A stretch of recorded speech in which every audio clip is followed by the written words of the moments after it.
Oh look, it's the 1980s. Well, sort of. We're closer to 1990 than 1980 by about 9 years and 8 months. Maybe I should restart that again, actually. Oh look, it's the 1990s nearly, and the dawn of... Oh, I like the dawn, actually. I'll write that down a minute. Hang on. Just get a pen. Yes.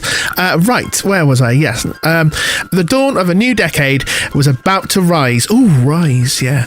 No, that was the 2000s. Where was I? Oh, yeah. The dawn. And speaking of dawn, we're looking at what you might have been watching at dawn. In this first part of this three-parter about Channel 4's breakfast television, we'll be looking at how it started and what went wrong. Why has Channel 4's schedules been filled with countdown and repeats of Fraser and Everybody Loves Raymond for the last 20 years?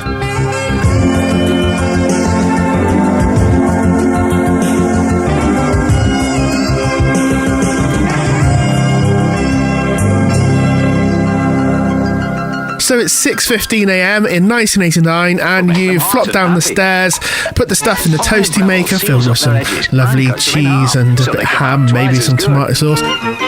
Don't be mingy. Help a sandwich. Turn it into a breville. The kettle's on, and then you switch on the TV, but what do you put on? Well, you had a couple of options. On BBC, you had BBC Breakfast Time, which was on its last legs. It launched in 1983, and it had a comfortable-looking sofa, the kind that you'd kind of see in Yates's nowadays, and its style was previously quite laid back until 1986, when they put Frank Boff behind a news desk and had a bit of a dust around with the personality hoover. Also, a desk then would have covered up his lovely jumper, but at that point it looks like BBC banned jumpers as well. It's like putting sandals over socks. The BBC were in this strange transitional period between the old light-hearted yawn wake up in the morning and also this we must look important situation. Everything must be official with your authoritative figures, goddammit! The show will relaunch as BBC Breakfast News later in 1989. I'm guessing this is a reaction to some pretty serious news stories that broke over the last few years, especially in 1988 with the Lockerbie bombings, and 3 weeks after when another plane crashed. Maybe bosses felt like the show was a bit too laid back for hard news reporting. They were doing this because on the other side, TVAM had nicked their idea and was doing it a lot better, all wrapped up with a rapping rat and a man with funny glasses and a massive hammer, along with the human version of Gordon from Thomas the Tank Engine. Mike Morris was brilliant, by the way, and also Future Spoilsport and Diamond. We were in peak TVAM, flying high like a magnificent bird until Margaret Thatcher shot down her own bird and was left eating its own eggs. On a side note, actually, I'd have hated to have been an egg watching TVAM. I mean, if you were going to watch TVAM with the viewpoint of an egg, you'd probably sum it up like this. TVAM was a terrible show. Many of my brothers were poached, donked and cracked open. TVAM was a massacre. Bruce Gingell was an egg murderer, and he took pride in creating large effigies of my friends and putting them on the roof of his building. So what alternatives did we have? You could have gone the satellite or cable route. Sky had this.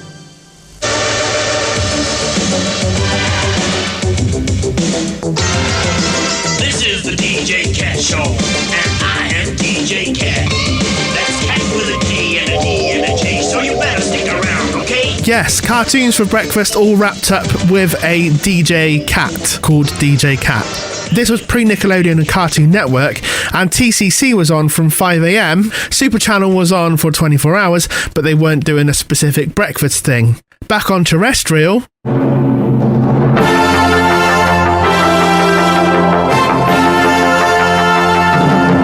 Sorry for the jump scare.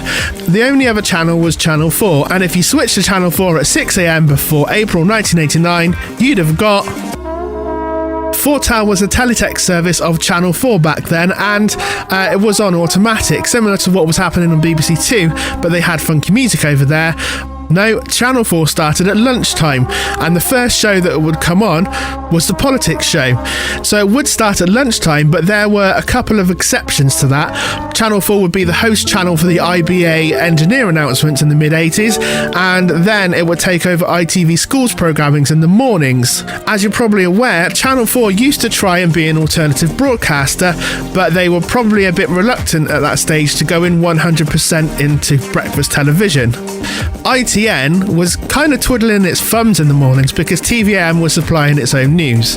Okay, well, it was supposed to be supplying its own news, and for a bit, to say they were supplying news of any sort is kind of a bit of a stretch, but we won't go there today.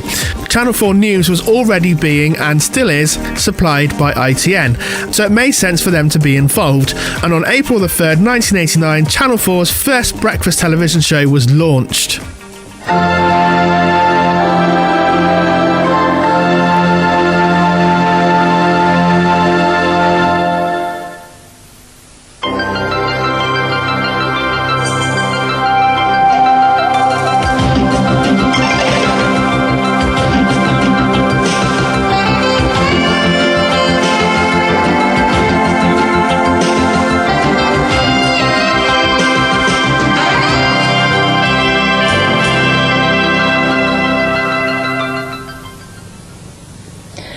It's 6 o'clock on Monday the 3rd of April.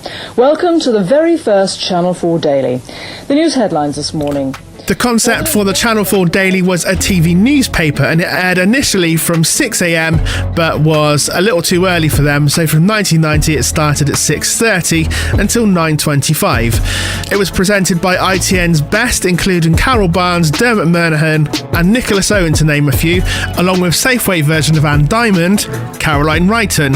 Wrighton would stand as an MP for the Conservatives in 2010, by the way, and Damien Green was also a host for the Business Daily before his political career.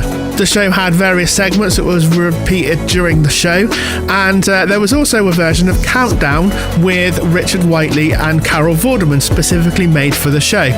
It was mainly connected all together by the world news, and also a part of the show called Business Daily, which was originally its own programme. When the channel used to open at 12 o'clock, Business Daily would start at 12:30. Box Office was all about films and television news, usually with a host and a critic talking about the latest entertainment news and reviews of TV shows and films. Streetwise was a lifestyle segment. Oh look, Debbie Greenwood. This wouldn't last after 1990 though. There was a bit of a refresh of the bits that didn't work. Same for Kickback, which was the sports segment, but that got replaced by Sports Daily, and a cartoon segment called Comic Book. These would include shows such as The Magic Roundabout, Danger Mouse, King Rollo, Fantastic Four and Mew and Mao. The show would also evolve after the first year. That refresh kicked in. The set, for instance, became more office-like, and the general feel of the show became a lot less serious. You can tell they were trying to give it a fresher feel to what else was on at the time. Venetian blinds were mega big in the early 1990s, and I had hatred for going to Texas on Sunday, the DIY shop, not the place in America. But the set looks like someone spent the set budget with advice from Texas Tom.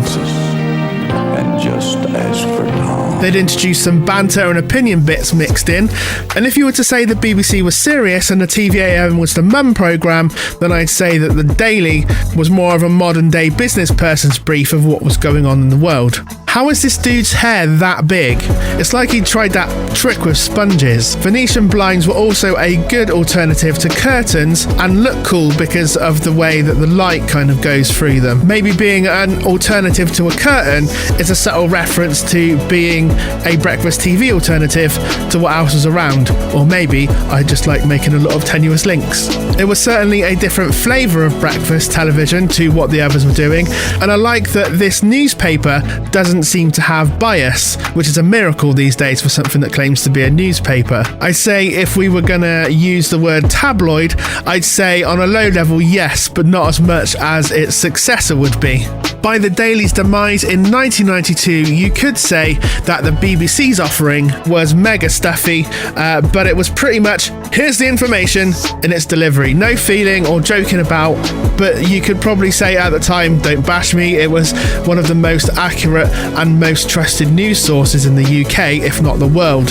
In 1991, TVAM would make an attempt to enter the 1990s with its show, First Report, and you could have been forgiven thinking that you switched over to Channel 4 by mistake. This happened because TVAM was making an attempt to evolve, hoping that this would be noticed by the ITC during the franchise round. The Rat had left and the Hammer-obsessed legend was off to do Panto, I think, but we would end up with this familiar face. Not as familiar as it would become, but viewers from BSB's Power Up on the Power Station from 1990 would have been familiar with TV Mayhem because Chris Evans was doing pretty much the same show on the other channel. Saturday, October 1990. Oh, I've just got a lot on my mind, that's all.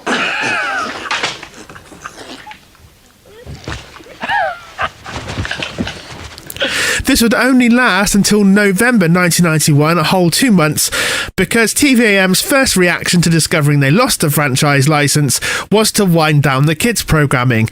Their final broadcast would be on New Year's Eve 1992 to make way for GMTV in 1993. BBC Breakfast News was also having a refresh in 1993, so halfway through that year they all had a new look.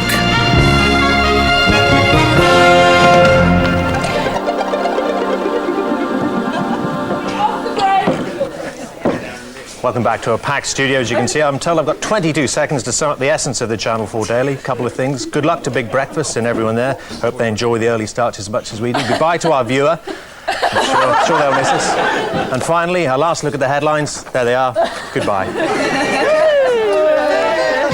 The Channel 4 Daily would air until the 25th of September 1992, lasting just over 3 years, and after failing to bring in a significant audience, the show was replaced with the more successful Big Breakfast, fronted by Chris Evans, who was presenting on London's BBC GLR, and this was his first big TV gig since the TVAM situation and also the BSB stuff.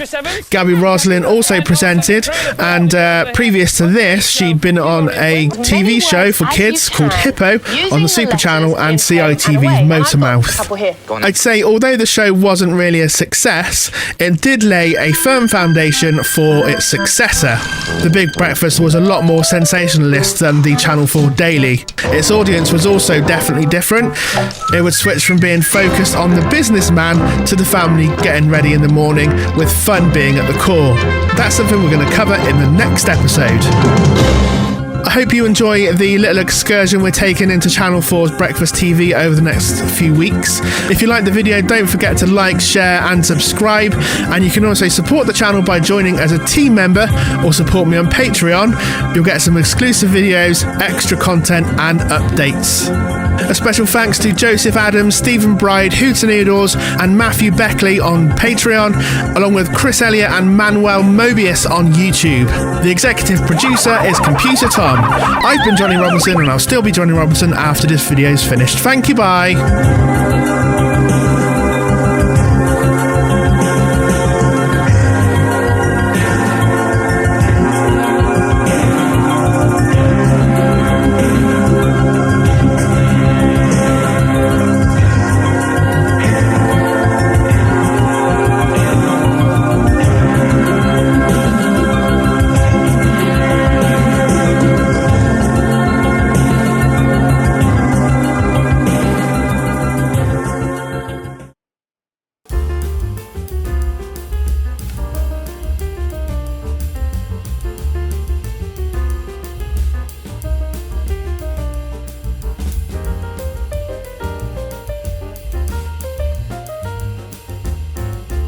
Five shows never been done before by anyone in the history of this show. I think you're being a bit premature. This is only show 4. Let's assume he wins today, given that he usually does. Yeah. James, do you think you can do all 5? The pressure on you when you've won 3 is very immense, and I feel like I've lost a lot of friends who have been coming up to me simultaneously, just between things, saying that they hope I'll lose. Anyway, welcome to the show. Shall we play our first round? I can't wait to show what a loser I am. Let's do this again.